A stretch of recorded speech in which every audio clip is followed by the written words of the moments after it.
Hello friends, मी मेघा माझ्या चॅनलमध्ये तुमचं स्वागत करते आहे.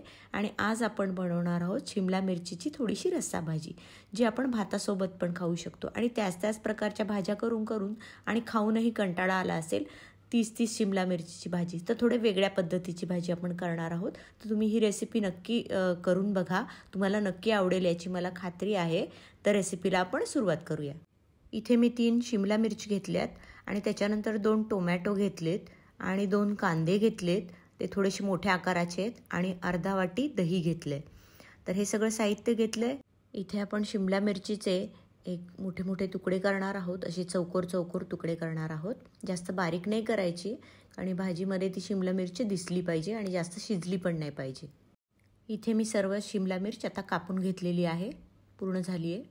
आपण जे सुरुवातीला घेतलेले 2 कांदे आहेत त्यापैकी एक कांदा त्याचं मी साल काढलं आणि हे असे 4 त्याला काप देऊन त्याचे तुकडे करून घेतलेत. या पाकळ्या मोकळ्या करून घेतल्यात, कारण आपल्याला असाच कांदा हवा आहे भाजीसाठी. तर मी हा सगळा पूर्ण मोकळा करून घेतला. आपण जे 2 टोमॅटो घेतलेत ते आपण असे बारीक चिरून घ्यायचेत. हे मात्र बारीक चिरून घ्यायचेत, कारण की आणि जर शक्य नसेल तर तुम्ही थोडंसं फिरवूनही घेऊ शकता मिक्सरला. पण हे मी बारीक चिरलेत छान, कारण हे ग्रेव्हीमध्ये छान लागतील. आणि आपण जो दुसरा कांदा आहे तो असा बारीक चिरून घ्यायचा आहे. तुम्ही चॉपरमध्ये पण बारीक करू शकता. मला बारीक छान कापता येतो म्हणून मी बारीक करून घेतला आहे, त्याला छान कापून घेतला आहे. इथे जे आपण घेतलं आहे अर्धा वाटी दही, त्याच्यामध्ये मी 1 चमचा धने पावडर टाकली आहे. ही भाजलेल्या धन्याची पावडर आहे. तर तुम्ही जर अर्धा वाटीचं कन्फ्युजन असेल तर 4 चमचे दही घ्या आणि त्याच्यामध्ये 1 चमचा धने पावडर घालून मिक्स करूया. गॅसवर मी कढई गरम करायला ठेवली आहे आणि त्याच्यामध्ये एक 4-5 चमचे तेल घेतलं आहे. तेल गरम झालं की आपण त्याच्यामध्ये कांदा आणि हे जे शिमला मिरचीचे मोठे तुकडे आहेत ते घालून घेऊया आणि याला फ्राय करायचं आहे. पण याला फ्राय म्हणजे फक्त अर्धा मिनिटपर्यंतच फ्राय करायचं आहे, शिजवून नाही घ्यायचं आहे. फक्त तेलामध्ये थोडंसं फिरवून घ्यायचे परतून आणि बाजूला काढून घ्यायचेत. मग नंतर आपला आता अर्धा मिनिट झालेला आहे. आता हे तेल निथळून आपण हे सगळे तुकडे आहेत जे ते काढून घेऊया बाजूला. पूर्ण तेल निथळून काढा. इथे मी याच कढईमध्ये राहिलेल्या तेलामध्ये 1 चमचा मोहरी घातली आहे, छोटा चमचा. तर मोहरी छान तडतडली की आपण त्याच्यामध्ये 1 चमचा जिरे घालूयात. जिरे छान फुलून आले की आपण त्याच्यामध्ये एक थोडंसं बडीशेप घालूया, अगदी पाव चमचा, त्याच्याहीपेक्षा कमी. आणि थोडेसे मेथीदाणे घालूया आणि हे आपण फ्राय करूया. जास्त फ्राय नाही करायचं आहे. त्याच्यानंतर लगेच आपण जो बारीक कापलेला कांदा आहे तो याच्यामध्ये घालूया आणि याला छान फ्राय करूया. कांदा लालसर नाही करायचा आहे, थोडासा अगदी मऊ पडला पाहिजे आणि थोडासा गुलाबी झाला पाहिजे, असं आपण याला फ्राय करून घेऊयात. आणि ही डिश खरंच खूप छान होणार आहे, तर तुम्ही नक्की करून बघा. तर इथे मी 1 चमचा हळद घातली आहे, कांदा मऊ झाला आहे आपला.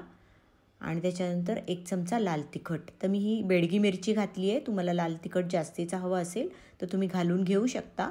बेडगी मिरचीमुळं रंग खूप छान येतो. तर इथे मी 1 चमचा आलं लसणाची पेस्ट घातली आहे, तीसुद्धा आपण छान परतून घेऊयात. हळूहळू परतून घेऊयात आपण हे.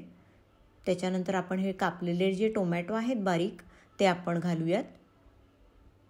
हेही छान आपण आता परतून घेऊयात. आणि टोमॅटो छान सॉफ्ट करायचे आहेत, कारण ग्रेव्ही छान होईल, मग एकजीव होईल.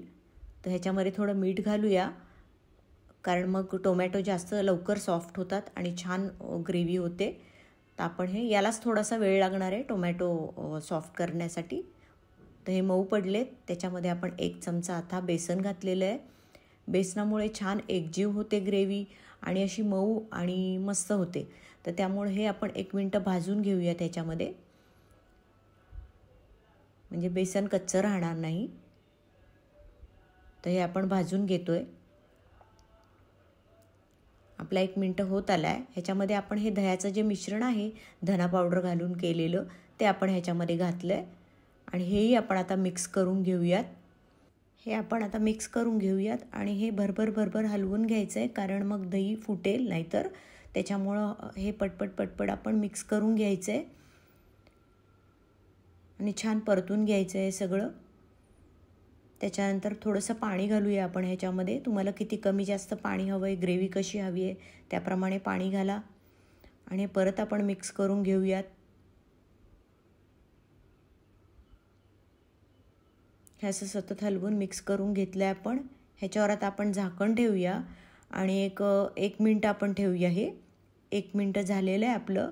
तर ग्रेव्ही आपली बघा छान उकळलेली आहे आणि सॉफ्ट झालेली आहे, मऊ झालेली आहे, एकदम एकजीव।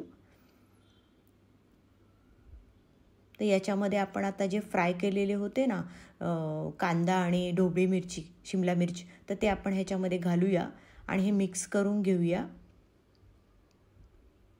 हे छान मिक्स झालंय। तुम्ही बघताय किती छान रंगही आलाय आणि दिसतंय किती छान भाजी।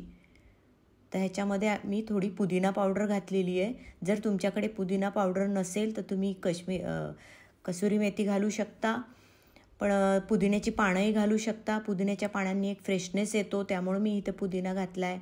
हे स्किप पण करू शकता आणि कसुरी मेथी असेल तर ती वापरू शकता। तर हे मिक्स करून घेतलंय। ह्याच्यावर मी आता गरम मसाला घातलाय। गरम मसाल्याने टेस्ट छान येते। तर गरम मसाला घालून मी हे सगळं हलवून घेणार आहे, मिक्स करून घेणार आहे। आणि ह्याच्यानंतर ह्याच्यावर मी झाकण ठेवते। 1-2 मिनिटं झाकण ठेवूया। 2 मिनिटं झालेली आहेत आपली आणि आपली पूर्ण ग्रेव्ही अशी रेसिपी तयार झालेली आहे। आपण सर्व करूया। हे बघा इथे आपली तयार झालेली आहे शिमला मिरचीची भाजी। ही भाजी खूप वेगळ्या पद्धतीने मी केलेली आहे आणि ही रेसिपी तुम्हाला नक्की आवडेल। तुम्ही एकदा नक्की करून बघा आणि मला कमेंट करून सांगा की कसं झाली आहे काय।